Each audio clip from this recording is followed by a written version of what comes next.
یہ ملک میں خوشحالی نہیں آنے لگی. یہ اگر کسی کا خیال ہے کہ جنگل کا قانون ہو اور ملک خوشحال ہو جائے، خواب کے اندر تو ایسے ہو سکتا ہے، یا لوگ خواب دکھا سکتے ہیں، لیکن جو دنیا کا معاشرہ ترقی کرتا ہے وہاں سب سے پہلے انصاف قائم کرتا ہے.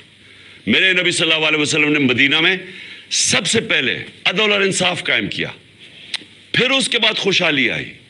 عدل اور انصاف انسانوں کو آزاد کرتا ہے، طاقتور کو قانون کے نیچے لے کے آتا ہے. اور کیا ہوا اس کے بعد؟ جو مجھے پتہ ہے، یہ میجر جنرل فیصل اس کے پیچھے تھا.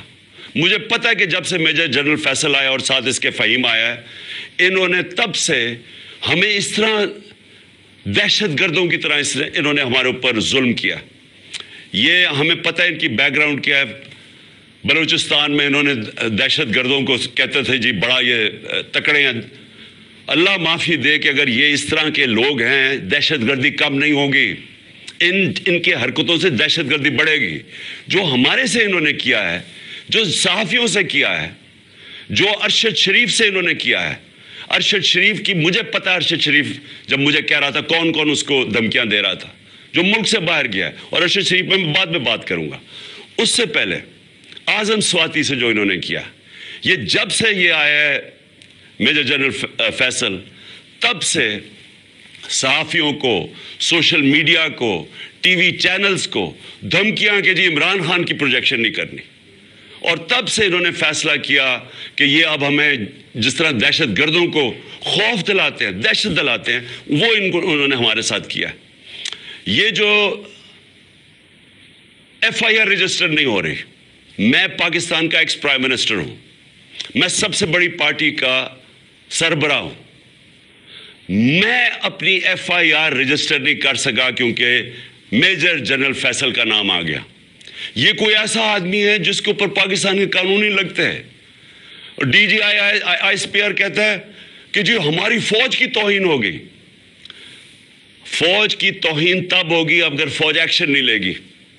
توہین تب ہوگی جب ایک ادارہ اپنے آپ کو قانون سے اوپر سمجھے گا.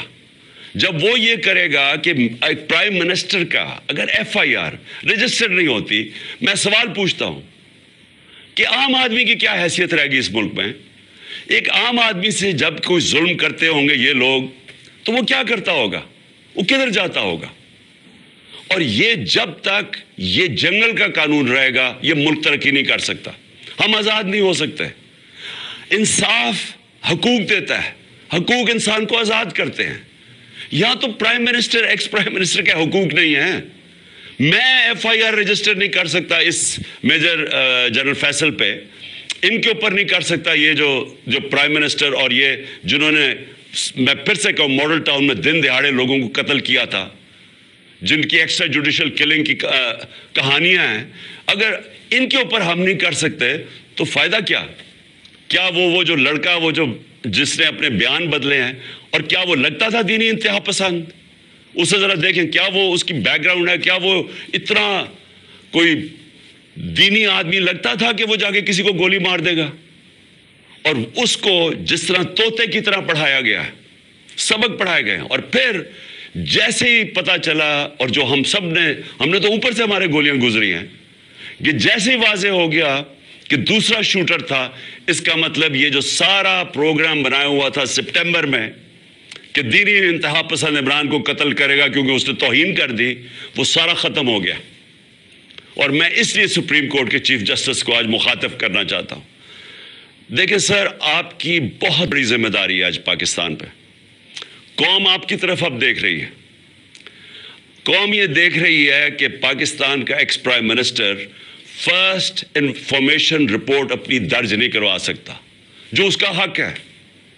انویسٹیگیشن ہو، اس کے بعد پتہ چل جائے کہ کیا جی جو ٹھیک ہے یا نہیں. میں اپنے سارے، جو مجھے پورا پتہ ہے کہ یہ پلان کب سے بنا، کیسے بنا، وہ ویڈیو کس نے نکالی، کس ایجنسی نے وہ ویڈیو نکالی، کون سے ایجنسی کے ساتھ یہ جو وقار ستی ہے اس نے اس کو اٹھایا، پھر کس طرح وہ پی ٹی وی نے 4 دن چلائی. اب پی ٹی وی 4 دن اس طرح کی چلا رہا ہے ویڈیو، اشتعال دینے کے لیے اور پلان کرنے کے لیے کہ جب یہ قتل کریں گے تو کہیں گے جی تو اس نے بڑی توہین کر دی مذہب کی. اور اس کے بعد یہ جو نون لیگ کی، یہ جو وہ دونوں مریم دونوں جھوٹی. اور پھر یہ جو جاوید لطیف, انہوں نے جو پریس کانفرنس کرتے ہیں, میں تب سے لگا ہوا ہوں کہنے کہ ان کا پلان بنا ہوا تھا کچھ اور. ان کو کوئی دین سے تعلق نہیں ہے. چوروں کو دین سے تعلق نہیں ہوتا. چوروں کو صرف چوری بچانے سے تعلق ہوتا ہے. جب چور دین کی باتیں شروع کر دے کہ جی دین سے توہین ہوگی, تو پیچھے کوئی اور گیم تھی, اور وہ واضح ہوگی کہ تھی. اور ان کے ساتھ مل گیا تھا یہ میجر جنرل فیصل, اور اس کی ٹیم نے پوری طرح یہ سارا کچھ انہوں نے پلان کیا, سارا اسکرپٹ کے مطابق کیا. اور اللہ کا کرم ہے, زندگی موت جس کے ہاتھ میں ہے, وہ کہتا ہے کہ ایک پلان انسان بناتا ہے اور ایک میں بناتا ہوں. اس نے بچا لیا. اور میں چیف جسٹس چاہتا ہوں صاحب کہ آپ اس کے اوپر ایکشن لیں. قوم آپ کی طرف دیکھ رہی ہے. یہاں شہباز گل کے اوپر کسٹوڈیل ٹارچر ہوئی جب سے یہ فیصلہ آیا ہے, اور وہ شہباز گل اس کا نام لیتا ہے. اس کے نیچے لوگوں نے کی, کچھ نہیں ہوا. یہاں اعظم سواتی سے جو کسٹوڈیل ٹارچر ہوئی, اس سے جو کیا, ساری دنیا میں بدنامی ہوئی پاکستان کی, کوئی سو موٹو ایکشن نہیں لیا گیا. اور جب اعظم سواتی کی وہ جو ویڈیو کیسٹ نکلا ہے, ایک یعنی ملک سوچتا ہے کہ ہم اس سے نیچے گر سکتے ہیں. میں چیف جسٹس صاحب پوچھتا ہوں, اس سے نیچے گر سکتی ہے قوم؟ ہماری تو ہے ہی اسلامک سوسائٹی. میں مغربی سوسائٹیز کو کے اندر سے جانتا ہوں. وہاں کوئی تصور نہیں کر سکتا کہ اس طرح کی ویڈیو نکال کے اور اس کی بیوی کو بھیجیں. تو ہم کتنا نیچے گر چکے ہیں. کب آپ اس ملک کا انصاف کا نظام ہمیں پروٹیکشن دے گا, ہماری حفاظت کرے گا؟ وہ کب وہ وقت آئے گا؟ اور یہ اگر گولی کامیاب ہو جاتی, یہ مجھے مار دیتے, تو مجھے بتائیں, ایک ہی تو جماعت ہے اس وقت ملک میں جو سب سے بڑی پبلک کے اندر ہے, فیڈرل پارٹی ہے. تو ان کا تو پلان یہ تھا کہ وہ تتر بتر ہو جائے. تو یہ تو دشمن چاہتے ہیں پاکستان کے. تو اس لیے میں نے ریکویسٹ بھی کی ہے کہ 4 چیزیں چیف جسٹس صاحب آپ کو دیکھنی پڑیں گی. میری FIR, اور اب واضح ہو گیا کہ 2 شوٹر ہیں کیونکہ وہ فرینزکس میں نکلا ہے. تو اس کا مطلب کہ جو انہوں نے کہا تھا ایک ہی آدمی نے اور دینی انتہا پسند, وہ ختم ہوگی بات. نمبر 2 اعظم سواتی, اس کے اوپر پوری تحقیقات ہوں. اور نمبر 3 جو ارشد شریف سے ہوا ہے, جو ویڈیو دکھائی گئی ہے ٹی وی پروگرام پہ کل, میرا پہلا سوال یہ ہے کہ ایک ٹی وی اینکر کے پاس کیسے ویڈیو آ گئی, جبکہ اس کی والدہ جو پوسٹ مارٹم کے ریزلٹس مانگ رہی ہیں ان کے پاس تو نہیں آئی. ٹی وی اینکر کے پاس کیسے آ گئی؟ اور میرا نمبر 2 سوال یہ ہے کہ کون اس کی تحقیقات کرے گا؟ کون اب کینیا سے کیوں نہیں انہوں نے کینیا فوری طور پہ لیٹر لکھا کینین اتھارٹیز کو, گورنمنٹ کو لکھنا چاہیے پوچھنے کے لیے کہ شروع کا تو بیان یہ تھا کہ جناب وہ رانگ آئیڈینٹی پہ مارا گیا ہے, اور اب واضح ہو گیا ہے کہ یہ ایک پلان کر کے تشدد کیا اس کے اوپر, اس کے بعد گولی ماری گئی. تو جب تشدد کیا, وہ کون تھا جس کو سب سے زیادہ تکلیف تھی ارشد شریف کی رائٹنگ سے, اس کی تحقیقات, اس کی جو انویسٹیگیٹو جرنلسٹ, کون تھا جس کو خطرہ تھا اس سے؟ کون تھا جس کو اتنا غصہ تھا کہ پہلے اس کے اوپر تشدد کرو پھر اس کو قتل کرو؟ یہ چیف جسٹس صاحب, یہ صرف سپریم کورٹ کر سکتا ہے. ہمیں کوئی اعتماد نہیں ہے اب. انویسٹیگیٹو ایجنسیز ان قاتلوں کے, ان چوروں کے, مجرموں کے ہاتھ میں ہیں. اور یہ جو آرمی آفیسر ہے, اس کے اوپر کس کو اب اعتماد ہے؟ مجھے پتہ ہے انہوں نے کور اپ کیسے کیا, مجھے پتہ ہے کہ آتے ساتھ ہی پنجاب پولیس کو کس نے کنٹرول کر لیا. گورنمنٹ ہماری ہے, ہم ہیں پنجاب کے اندر, ہماری حکومت ہے, وہ پولیس کہیں اور سے کنٹرول ہو رہی ہے. اور اب پولیس سے میں FIR نہیں رکوا سکتا.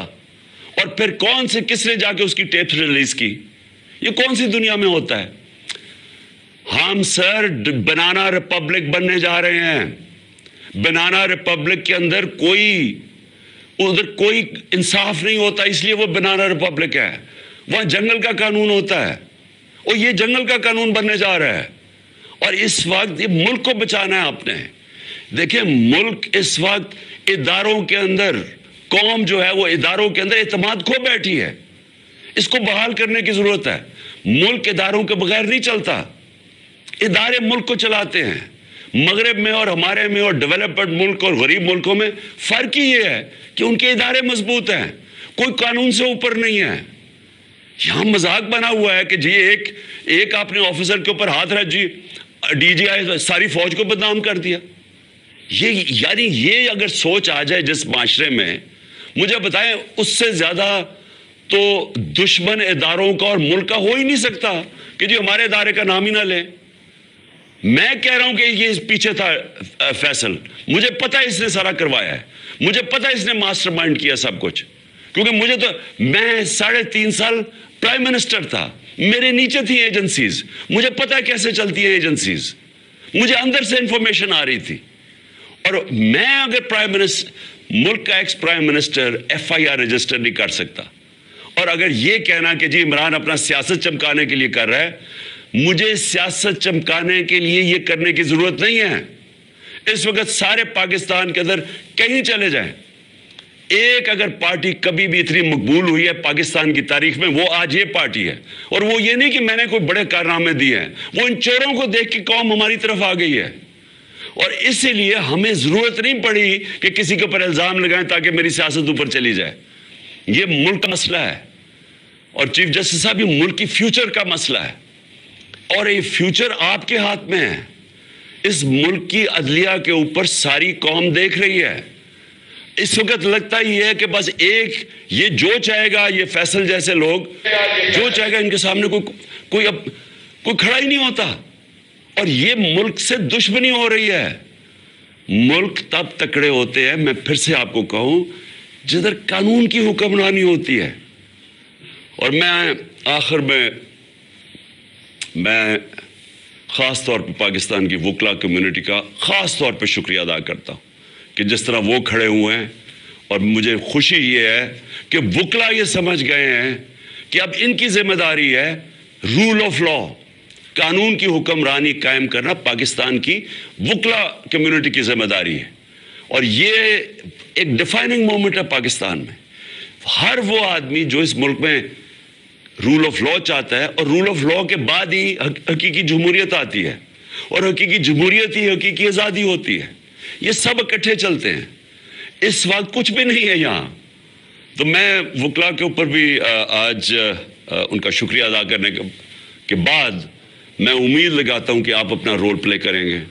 اور میں اپنے سارے جو آج لوگ آئے ہیں اور جو آج جدھر سے ہماری مارچ شروع ہو رہی ہے, میں آج سب کو پیغام دینا چاہتا ہوں کہ دیکھیں یہ عمران خان کے لیے نہیں ہو رہا سب کچھ, یہ آپ سب کے لیے ہو رہا ہے.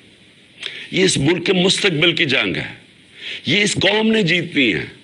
آزادی قومیں اپنی آزادی کی جنگ جیتتی ہیں. عمران خان تو میں تو کوشش ہی کر سکتا ہوں, لیکن آپ سب نے اس میں شرکت کرنی ہے, کیونکہ مستقبل آپ کا ہے اور آپ کے بچوں کا ہے. اور جب تک کہ ایک قوم اپنی آزادی چھینتی نہیں ہے, آزادی کوئی پلیٹ میں نہیں دیتا, تو اس کے لیے جدوجہد کی ضرورت ہے. میں تیار ہوں, جب تک میں زندہ ہوں میں اس کی پوری جدوجہد کروں گا. جب تک میں زندہ ہوں میں کبھی پیچھے نہیں ہٹوں گا. اور میں انشاءاللہ پنڈی پہنچوں گا, اور جب یہ قافلہ انشاءاللہ پنڈی پہنچے گا میں ان کو وہاں ریسیو کروں گا, اور میں سارے پاکستان سے اپنے لوگوں کو انوائٹ کروں گا, سب کو کہوں گا آئیں. کیونکہ یہ اس وقت جو اس ملک کی حقیقی آزادی میں شرکت نہیں کرتا, وہ یاد رکھیں کہ وہ اللہ نے ہمارے دین کے اندر یہ ہمیں حکم دیا ہے کہ ظلم اور نا انصافی کا مقابلہ کرو, جس کو کہتے ہیں جہاد. یہ اللہ کا ہوتا ہے. آزادی کے لیے کھڑے ہونا یہ اللہ کا حکم ہے ہمیں. اور امر بالمعروف کہ آپ اچھائی کے ساتھ کھڑے ہوں. یہ جو چور سارے اکٹھے ہو گئے اور اوپر بیٹھ گئے ہیں, قومی چوروں کے خلاف اور کرپشن کے خلاف لڑتی ہیں. کوئی ایک آدمی نہیں کچھ ٹھیک کر سکتا. تو میں ساری قوم کو آج دعوت دیتا ہوں کہ ہمارے ساتھ اس مارچ میں شرکت کریں, اور انشاءاللہ جب میں پنڈی جس دن میں آپ کو دعوت دوں گا, آپ نے سب نے پنڈی آنا ہے اس ملک کی حقیقی آزادی کے لیے. شکریہ.